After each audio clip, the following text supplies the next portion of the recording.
अस्सलाम वालेकुम जी, की हाल चाल। उम्मीद करदा जी सारे वीर भरा ठीक होणगे। ते अज एक गल करन लगा जी, जरा गौर नाल सुनियो और वीडियो नूं पूरा जरूर देखियो। कई लोग कहंदे ने कि जिहड़ा लਹਿੰਦਾ पंजाब है और चढ़दा पंजाब है ये दोवें अलग ने। मैनूं कई लोग ये कहंदे ने कि तुसीं जिहड़े चढ़दे पंजाब दी गल क्यों करदे जे तुसीं, ते मैं उन्हां कोल एक गल पुछना चाहना कि अज चढ़दा पंजाब है ते लਹਿੰਦਾ पंजाब है, लेकिन 47 तो पहले ये इक्को पंजाब हुंदा सी, ना चढ़दा सी ते ना लਹਿੰਦਾ सी, इक्को पंजाब मन्निया जांदा सी।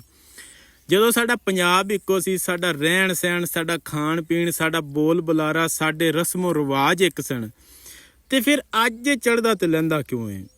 ਈਵਨ ਕਿ ਜਿਹੜਾ ਸਿੱਖ ਰਾਜ ਜਿਹਨੂੰ ਆਖਿਆ ਜਾਂਦਾ ਹੈ, ਪੰਜਾਬ ਇੰਨੀ ਪਾਵਰ ਰੱਖਦਾ ਸੀ ਉਸ ਦੌਰ ਦੇ ਵਿੱਚ ਕਿ ਗੋਰੇ ਕਾਲੇ ਇਹਨਾਂ ਕੋਲੋਂ ਆਪਣੇ ਸਿੱਕੇ ਬਾਏ ਕਰਦੇ ਹੁੰਦੇ ਸੀ। ਠੀਕ ਹੈ। ਜਿਹੜਾ ਕੋਹਿਨੂਰ ਹੀਰਾ ਜਨਾਬ ਦੁਨੀਆ ਦਾ ਬਿਹਤਰੀਨ ਹੀਰਾ ਉਹ ਮਹਾਰਾਜਾ ਰਣਜੀਤ ਸਿੰਘ ਦਾ ਸੀ।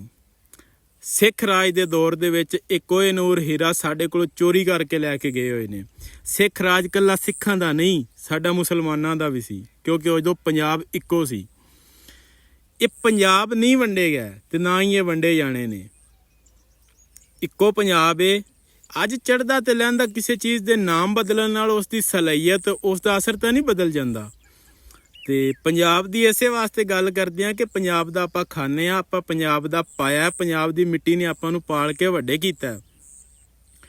ਤੇ ਆਪਾਂ ਤੇ ਰਾਜੇ ਲੋਕ ਆ ਯਾਰ। ਪੰਜਾਬੀ ਜਿਹੜਾ ਸਿੱਖ ਰਾਜ ਇਕੱਲਾ ਸਿੱਖਾਂ ਦਾ ਨਹੀਂ ਰਿਹਾ, ਸਾਡਾ ਵੀ ਸੀ ਨਾਲ।